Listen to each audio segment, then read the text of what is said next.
আসছে পরবর্তী খবরে। শহরের বাজারে চীনা রসুনের রমরমা। সাত সকালে ডিএবির হানা। শিউরের সবজি বাজারে 14 নম্বর জাতীয় সড়ক লাগোয়া বাজারে ডিএবির আধিকারিকরা অভিযান চালান। যদিও চীনা রসুনের কোনো হদিশ মেলেনি। আলু পেঁয়াজ সহ নানান সবজির দামেরও খোঁজ নেন আধিকারিকরা। চীনা রসুনের কোনো হদিশ না মিললেও আলু পেঁয়াজ সহ নানান সবজির দামেরও খোঁজ নেন আধিকারিকরা। আপনাদের জানিয়ে রাখি, শহরের বাজারে চীনা রসুনের রমরমা এবং তা দেখতেই কিন্তু আজ ডিএবির হানা। সাত সকালে ডিএবির হানা শিউরির সবজি বাজারে। 14 নম্বর জাতীয় সড়ক লাগোয়া বাজারে ডিইবির হানা।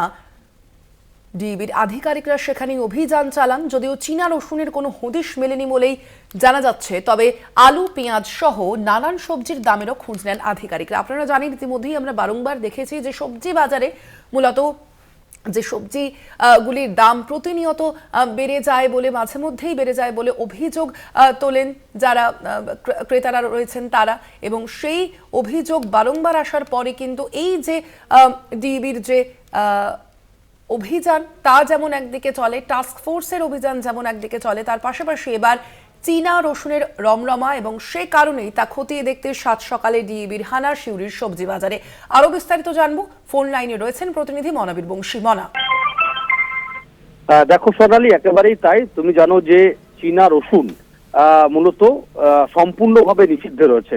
খুব স্বাভাবিকভাবেই বিশেষ করে এ রাজ্যের অন্যান্য জেলার পাশাপাশি বীরভূমে বাজারে, বিশেষ করে সবজি বাজারে চীনা রসুন রমরমা রয়েছে কিনা বা বিক্রি হচ্ছে কিনা সেটা খতিয়ে দেখতেই বীরভূম জেলা পুলিশের বিশেষ পুলিশের দল ডিএভি অর্থাৎ ডিস্ট্রিক্ট এনফোর্সমেন্ট ব্রাঞ্চের আধিকারিকরা এদিন সিউড়িতে, জেলার সদর শহর সেই সিউড়িতে জাতীয় সড়কের ধারে যে সবজি বাজার সেখানেই মূলত কিন্তু হানা দেয়। কারণ তুমি জানো যে বিশেষ করে চীনা রসুন, এই রসুন অত্যন্ত ক্ষতিকারক, প্রচুর পরিমাণে কীটনাশক থাকে।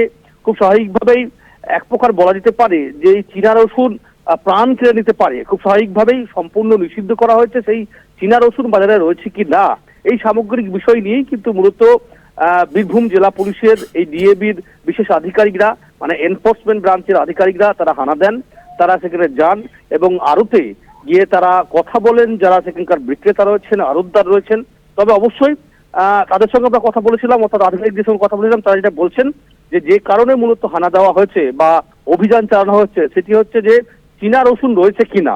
তবে চীনা রসুন তারা পাননি, এটাই তিনি বললেন। শুধু তাই নয়, এছাড়াও তুমি জানো যে বিশেষ করে নিত্য প্রয়োজনীয় যে সবজি, শাকসবজি মানুষের লাগে, সেই শাকসবজির দাম কতটা কন্ট্রোলে রয়েছে, কোথাও বিশেষ করে বেশি পরিমাণ নেওয়া হচ্ছে কিনা, এই সামগ্রিক বিষয়গুলো নিয়েও কিন্তু মূলত খুঁটিয়ে নাটিয়ে ডিএভির যারা আধিকারিক রয়েছেন তারা কিন্তু আজকে পরিদর্শন করলেন, দেখলেন, এবং তাদের এই অভিযান লাগাতার চলবে, বিশেষ করে বীরভূম জেলা পুলিশ সুপারের নির্দেশে, এমনটাই তারা জানাচ্ছেন।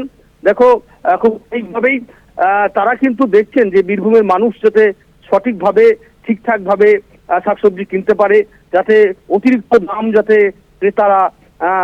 ক্রেতাদের কাছ থেকে নিতে না পারে, এইগুলোই কিন্তু নজরদারি চালানো হয়েছে। এমনই চিত্র কিন্তু উঠে আসছে সিউড়ির বিশেষ করে জেলা সদর শহর বাজারে, সবজি বাজারে, সেটা কিন্তু বলা যেতে পারে। স্বর্ণালী, ধন্যবাদ তোমায়। আমরা কথা বলছিলাম, ফোন লাইনে ছিলেন প্রতিনিধি মনাবীর বংশী।